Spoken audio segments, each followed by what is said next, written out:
Strongest taste, loudest drop, head is... Hi everybody. So I thought this would be a very fun video to do, and it's about basically navigating the makeup counter and picking makeup that's right for you. This has nothing to do with makeup artistry at all.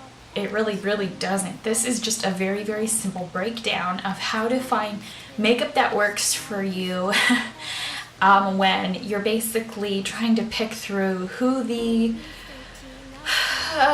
good brands are, who is not trying to pull you aside just to get a sale, and you know, why are they working so hard to get that sale, and just finding something that is appropriate for you.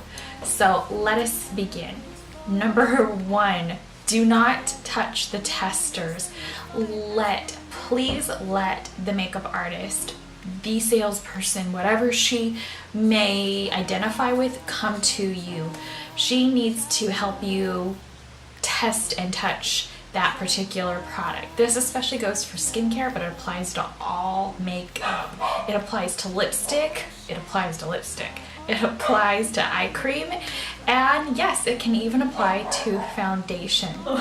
Trust me when I say don't play with the testers yourself, because you don't know who touched them before you. You don't know where their hands have been before you. Oprah Winfrey did a special on makeup counter,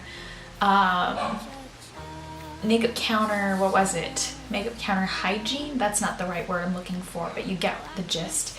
And it was amazing how much E. coli was really in the makeup, because everybody was basically touching it, swiping it, and directly applying it to their face. This is really gruesome to me because, like I said, you can get yourself some pink eye. And even if you don't get an actual, you know, infection or whatever by touching the tester, it's just the whole like concept of it. And yes, the MUAs are looking because, well, we know who touched the makeup before you did. Alright, so number two, testing foundation to find the right color. Please do not put this on yourself. Do not put it on your hands. Do not put it on your forehead, your cheeks, anywhere where the testing will be inaccurate. The only way to properly test a foundation color is to make sure that it matches your neck, and of course, which will kind of flow with the rest of your body. Due to environmental distress and sunblock, and just makeup wearers in general, our faces tend to be paler than the rest of our bodies, so it's always wise to make sure that the foundation is pretty much a duplicate of your neck color. So you want to test it on the jawline. Most MUAs are pretty decent at it, but if you feel the color's not right for you, definitely be sure to speak up, because it really isn't everybody's claim to fame to be the foundation matcher. So yeah, if you feel it's a little too pink, a little too yellow, definitely be sure to speak up. Number three, don't go to the makeup counter and expect somebody to do your full face for you for free. That's not why they're there. That's not why they're there with a counter filled with products. If you are going to get your full face done for whatever reason, proper etiquette is to buy at least 2 products. They spent most likely 30 minutes to an hour telling you what they were doing. This could have meant that they didn't get to walk around the counter and pick up other sales. This meant that their time was completely given to you. They could have missed their lunch break trying to help you find the proper products. So if you can't go to the makeup counter because of your budget or whatever, be sure to express this to the makeup artist right away and say, can you please do half of my face? I'm on a budget. I can't buy today. I want to get some testers. This way they'll know not to spend maybe the whole entire time doing your entire face, because it's all kind of up in the air when it comes to this. The makeup artist will always do a full face on you if that's what you ask for, but of course they are hoping that you will buy 2 products. Some makeup artists will be very expressive and will say right off the bat, you have to buy 2 products for me, and that just simply has to do with the time factor. Oh, lipstick lipstick. When it comes to lipstick, definitely be sure to let the salesperson or artist know that you're interested in a particular lipstick color. Let them know what colors you like, what colors you veer away from, so they can help properly guide you into picking a lipstick color. If there's anything you want to try on, please be sure to ask for them to sanitize it so you can go ahead and put it on. Nobody does the thing anymore where you swipe the color on your finger and apply it to your lips. This is no more hygienic than actually taking the tester and swiping it directly on your lips, because most people will go back for seconds. So yeah, definitely wait for assistance on that one especially. Alright, makeup etiquette number whatever we're at. When it comes to mascara testers, if you know you like a certain formula, if you know you like a certain wand, definitely be sure to let them know. If you're new to mascara, definitely let them know that as well so they can help guide you properly. Also, please do not test mascara on yourself. This is a product that turns old very quickly, so who knows how old the tester is, how, you know, awful it will react to your skin. The particular testers that are on the shelf actually do take away from the product inventory, and they are set aside for the customer in question.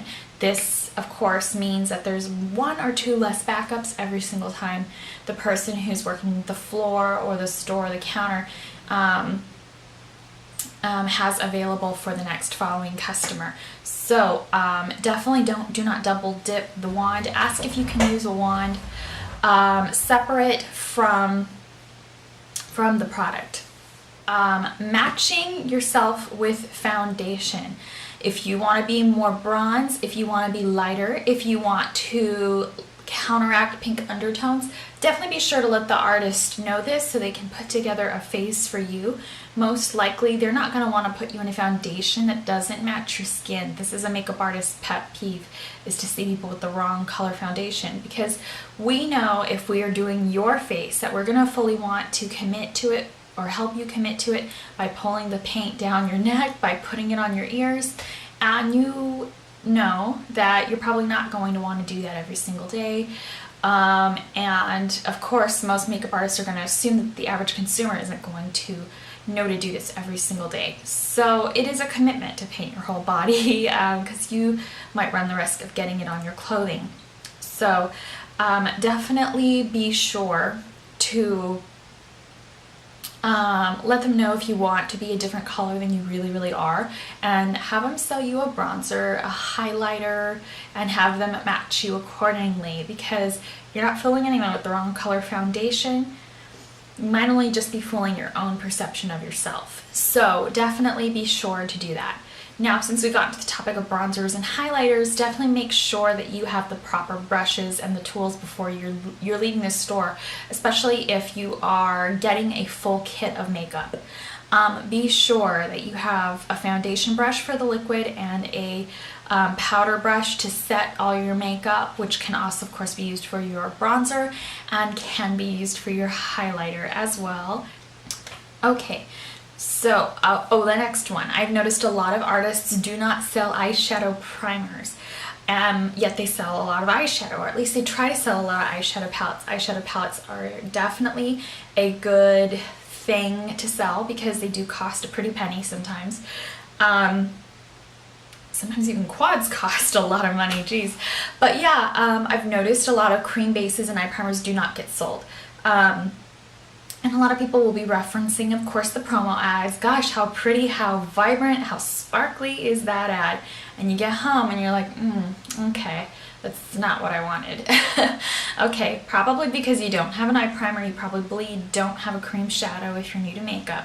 So it's really going to be beneficial for you to say you want it to look like that and mention getting some sort of a cream-based product to put underneath the shadow, to bump up the tone, to bump up the glitter, to bump up whatever you want, just so you look exactly like the promo ad. And it is achievable with every skin tone to look exactly like a promo ad, no matter what color that model is. So definitely be sure to express everything that you want so the artist can help you. Do not leave it open for the makeup artist to help build up your bill. Unless you've got literally endless money to spend at a store, do not tell the artist, what else should I have?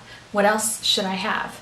What else do you recommend? Do you recommend this? Chances are they're going to put products in there that are either hard to sell, something that they know they have to move because the new product is coming in and that one's getting discontinued, something that's not necessarily going to work for you, but something that they like. So don't leave open-ended questions like that. Now, normally when people leave an open-ended question for me like that and they say, I trust you, I do not take advantage of this because I don't want them to give me the product back. So when they say, well, I trust you, you're the MUA, I'm like, well, what's your safety zone? And they'll say, I just told you, you are the artist. Put this on me now. And it's like, well, what's your comfort level? How much makeup do you wear? It's like, I can't just randomly sell you products unless you're going to sit in that chair and give me free range to give you a complete makeover. I need to know a little bit more about you. So definitely be sure to give them some information about you. I don't care how long the story is. It's your time. If you're going to be buying products, they need to cater to you, but don't leave it up to them to just fill your bag with goodies. Be sure to look around the store and see what interests you. And if you have dry skin and you're interested in, in a night cream, be sure to ask about the ingredients so that, you can kind of get a feel if it's right for you. But yes, don't leave it up to a salesman to give, to just have all the freedom in the world, because I see people get sucked into a $500 purchase and nobody likes buyer's remorse. And of course, I always feel concerned myself when I think, this person might have some remorse. So I always want to know as much as I can about my customer. It's important to me, and of course, you're important. So yeah, that's pretty much it when it comes to shopping at the makeup counters. Etiquette, what you need to know to get yourself all the amazing things that you could ever wish to have. And I think that just about covers it. As far as important things that I see when I see exchanges between an artist, a salesperson, and then to the customer, I see a lot of things go down, and that will hopefully help you navigate the makeup counters a little bit more if you're fresh to them, or even if you just have a hard time letting somebody kind of help you out.